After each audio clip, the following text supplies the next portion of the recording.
টুর্নামেন্টে আর একটা ম্যাচই বাকি আছে। বাংলাদেশের প্রতিপক্ষ হোস্ট পাকিস্তান এবং পাকিস্তান দুটা দলই প্রথম দুই ম্যাচ শেষে টুর্নামেন্ট থেকে ছিটকে গিয়েছে।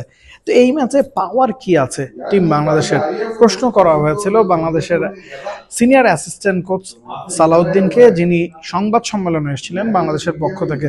একটু আগেই জানিয়ে রাখতে চাই যে আজকে বৃষ্টির কারণে বাংলাদেশের ট্রেনিং সেশনটা পন্ড হয়ে গেছে, তাই শুধু প্রেস কনফারেন্সই হয়েছে। সালাউদ্দিন বলছেন যে যেহেতু এটা একটা বৈশ্বিক ইভেন্ট, এই ম্যাচ থেকেও বাংলাদেশের পাওয়ার অনেক কিছু আছে। নতুন ইয়াংস্টার যারা উঠে আসছেন তারা এই ম্যাচ থেকে অনেক এক্সপিরিয়েন্স গ্যাদার করতে পারবেন। তাকে প্রশ্ন করেছিলাম যে ডেড রাবার ম্যাচগুলো সাধারণত বাংলাদেশ ভালো খেলে। 2023 সালে এশিয়া কাপে বাংলাদেশ বাদ পড়ে যাওয়ার পরে ভারতের বিপক্ষে শেষ ম্যাচটা জিতেছিল। এছাড়া ইংল্যান্ড নিউজিল্যান্ডের বিপক্ষেও সিরিজ শেষ হয়ে যাওয়ার পর ডেড রাবার ম্যাচগুলো জিতেছিল। তিনি বলছেন যে হ্যাঁ, ডেড রাবার ম্যাচেও আসলে অনেক কিছু পাওয়ার থাকে, সেই উদ্দেশ্যে বাংলাদেশ খেলতে নামবে। তবে ট্রেনিং সেশনগুলো যেহেতু হয়নি, সেটা নিয়ে কিছুটা হতাশা তার মধ্যে আছে। আজকের ট্রেনিং সেশনটা হয়নি, এর আগেও রাওয়ালপিন্ডিতে গেল ম্যাচটা সাউথ আফ্রিকা অস্ট্রেলিয়ার বাদ পড়েছিল।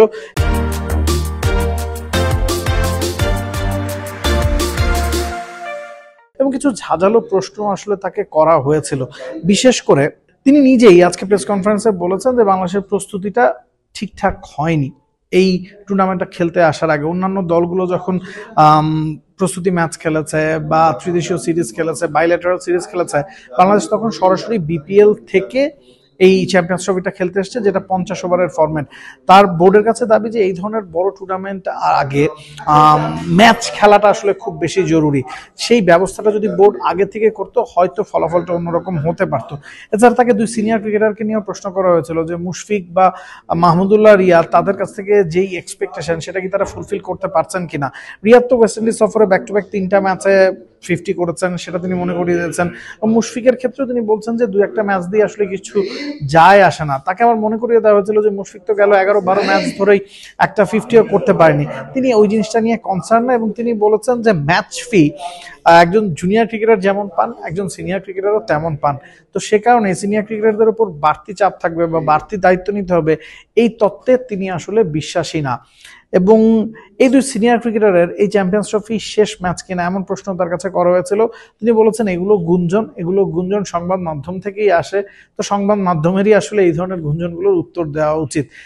দিন শেষে ম্যাচটা বাংলাদেশ জিততে নামবে, দিন শেষে ম্যাচটা বাংলাদেশ পাকিস্তানকে হারানোর জন্যই নামবে, এই আশাটাই তিনি ব্যক্ত করেছেন। এবং একই সাথে জানিয়েছেন টুর্নামেন্ট শুরুর আগে নাজমুল হোসেন শান্ত যে বলেছিলেন বাংলাদেশ চ্যাম্পিয়ন হতে এসছে, তারা আবার বলছেন যে বাংলাদেশের প্রস্তুতিতে ঘাটতি আছে।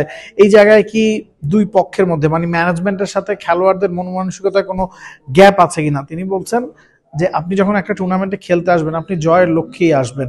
আপনার অ্যাবিলিটি কম থাকতে পারে, তবে স্বপ্নটা বড়ই দেখতে হবে, যেমন কথাটা নাজমুল হোসেন শান্ত বলেছেন। তো ওই কথা বলাটাও তিনি ঠিক আছে বলেই আসলে মনে করছেন। দিন শেষে একটা ম্যাচ জিতলেই বাংলাদেশের সবকিছু আসলে বদলে যাবে, ব্যাপারটা তা না। তারপরও এই ম্যাচটা বাংলাদেশ দল জিততেই চায়, এমনটাই জানিয়েছেন senior assistant coach Salauddin. Nabil Kaiser, T Sports, Rawalpindi, Pakistan. For more updates, subscribe to our YouTube channel and click on the bell icon. Follow us on Facebook and Instagram. Download T-Sports app to enjoy exciting games and highlights.